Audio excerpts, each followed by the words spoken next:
এই সেকশনে আমরা শিখব আরডব্লিউডি। কিন্তু প্রশ্ন হচ্ছে আরডব্লিউডি আবার কি জিনিস? আরডব্লিউডি মানে হচ্ছে responsive web design. Responsive web design আবার কি জিনিস? রেসপন্সিভ ওয়েব ডিজাইনকে যদি আমি সহজ ভাষায় বলি, তাহলে এমন একটা ওয়েবসাইট আপনি ডিজাইন করলেন যে ডিজাইনটা সমস্ত মোবাইল ফোন, ট্যাবলেট, ল্যাপটপ, বড় মনিটর সমস্ত জায়গায় সুন্দরভাবে দেখাবে। আর যদি আরেকটু কঠিন করে বলি, তাহলে এমন একটা ডিজাইন বা এমন একটা ওয়েব ডিজাইন যেই ডিজাইনটা ডিভাইস অনুসারে রেসপন্স করবে। এখন প্রশ্ন হচ্ছে ডিভাইস অনুসারে রেসপন্স করা বলতে আসলে কি বোঝাচ্ছে? সো ডিভাইস অনুসারে রেসপন্স করা বলতে কি বোঝাচ্ছে সেটা আমি একটু বোঝাই। সো আমি W3 স্কুলের ওয়েবসাইটটা ওপেন করেছি, রাইট বাটন ক্লিক করে ইন্সপেক্ট করলাম। দেখেন আমার ইন্সপেক্ট করার সাথে সাথে এই পাশে একটা প্যালেট ওপেন হলো এবং সাইটটার সাইজ একটু ছোট হলো। ছোট হওয়ার সাথে সাথে দেখেন যে এই সেকশনটা একটু লেফটের দিকে সরে গেল, রেসপন্স করলো সাথে সাথে, তাই না? আর একবার দেখি, হ্যাঁ দেখেন পুরোটা রাইটে চেপে গেল। এবার রাইট বাটন ক্লিক করি, ইন্সপেক্ট করি, দেখেন একটু রেসপন্স করলো। এইবার ব্যাপারটা মোটেও এরকম হলো না যে যেমন ওয়েবসাইট তেমনই রয়েছে, নিচে একটা স্ক্রল বার চলে আসছে। ব্যাপারটা কিন্তু এরকম হলো না। উইডথ ছোট হলো মানে এটা আমার ওয়েবসাইট রেসপন্স করলো।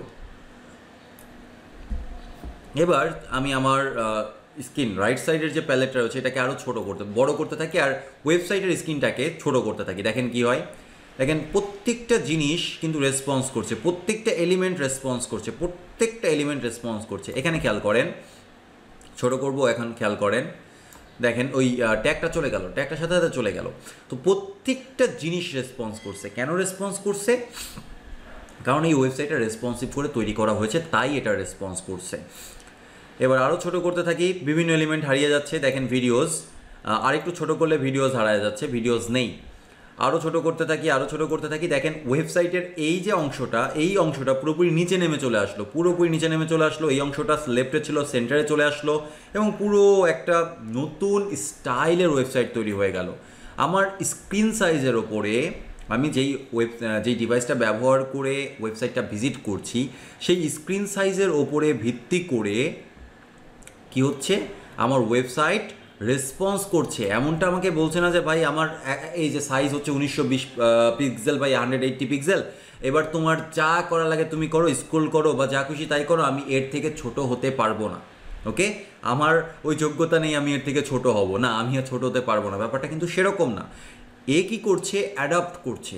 যেই ডিভাইস দেখানো হচ্ছে, স্ক্রিনের সাইজ যত হচ্ছে বা ভিউপোর্ট যত হচ্ছে, তত কি হচ্ছে, সেই অনুযায়ী সে রিয়্যাক্ট করছে এবং নিজের সাইজ, নিজের এলিমেন্ট রিশেপ করছে প্রতিনিয়ত।